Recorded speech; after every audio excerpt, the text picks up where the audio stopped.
we're presented with something that violates our beliefs, that invalidates us, whenever we're presented with something that we even know is true, but we find it threatening, either the person who's delivering it is threatening, or whether we're afraid of failure, we're afraid of judgment, what starts to happen inside our mind is that our amygdala, which regulates fear and anger, upregulates. When the amygdala upregulates, the caudate radiata, which is the neural bridge from our emotional brain to our prefrontal lobes, our thinking, rationalizing, executive centers of our brain, the one where setting a goal and a plan for its achievement and being disciplined to move incrementally towards that goal, that shuts down.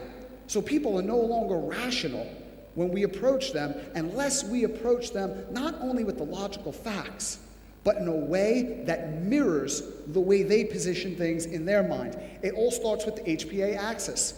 Whenever somebody is feeling anxious, they're feeling nervous, they're feeling threatened, the hypothalamus, pituitary, and adrenal cortex upregulate.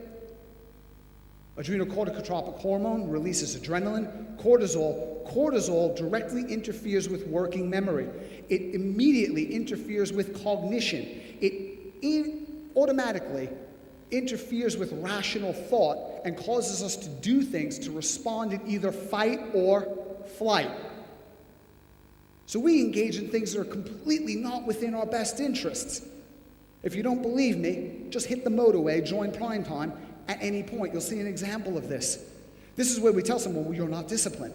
And they have a trigger food. Let's say it's a cookie.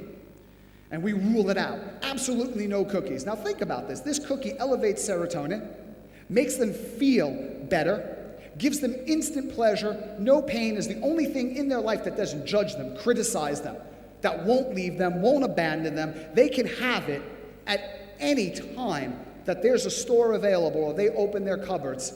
And this is where they get emotional protection and comfort from in a life where they're uncertain about their job, they're uncertain about the economy, they're uncertain about whether or not their spouse is going to be with them, they can't control their weight. We take that away, and they do well, because that's on a Monday, and you see them Wednesday, they're doing really fine. Until somebody brings the cookies into the office. And what do people do the second you tell them that you're going to take steps to be disciplined and you're going to do something like go on a diet or an exercise program? They screw with you because it's fun. Okay, Bobby, well, we'll just put these piping hot, delicious cookies on your desk because we know we can trust you. And everything inside of them is just, eat the cookie, eat the cookie.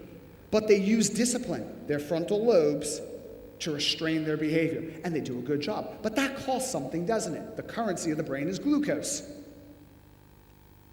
And then later on, during lunch, they go out to eat, and what does the waitress bring over for dessert?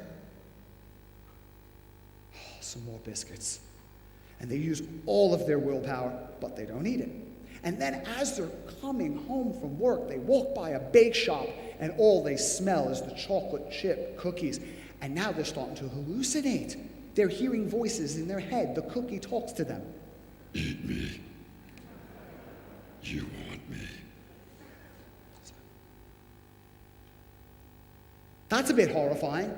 And then they go home after running out of glucose, and their little daughter is doing a bake sale at school, and she opens up a box of chocolate chip cookies, and the crap that goes down right then and there in the house traumatizes her for life. Why? Because the part of their brain that they need in order to be disciplined is no longer working. But just as inside our brain our emotions can be our enemy, there are certain things that can be our best friend as well. Cognitive dissonance. Cognitive dissonance is simply the mental dichotomy and the ensuing emotional duress that occurs from having two opposing viewpoints in mind. People are driven and become very uncomfortable, even experience intense pain. If you take a look at the anterior cingulate cortex, the emotional state of cognitive dissonance hurts as bad as actual physical pain, as does rejection. So hurt feelings really do hurt.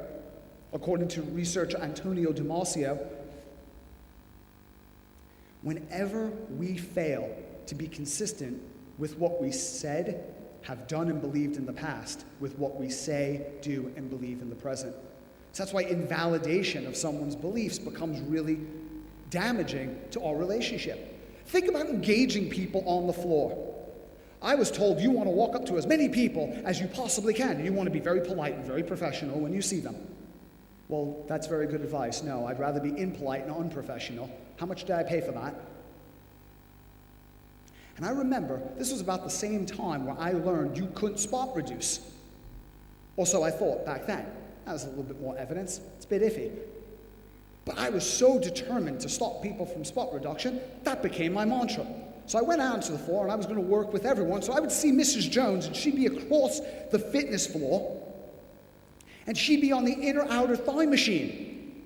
I'd be like, what is this crap? So I'd march directly over to her.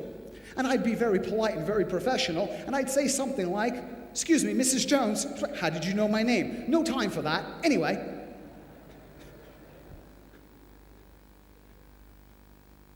What's your goal? She's like, well, I'm looking to tighten and get rid of fat. And I would say something brilliant. Mrs. Jones, that's spot reduction. She didn't know what spot reduction was. That's when you spray something on your dog and he disappears.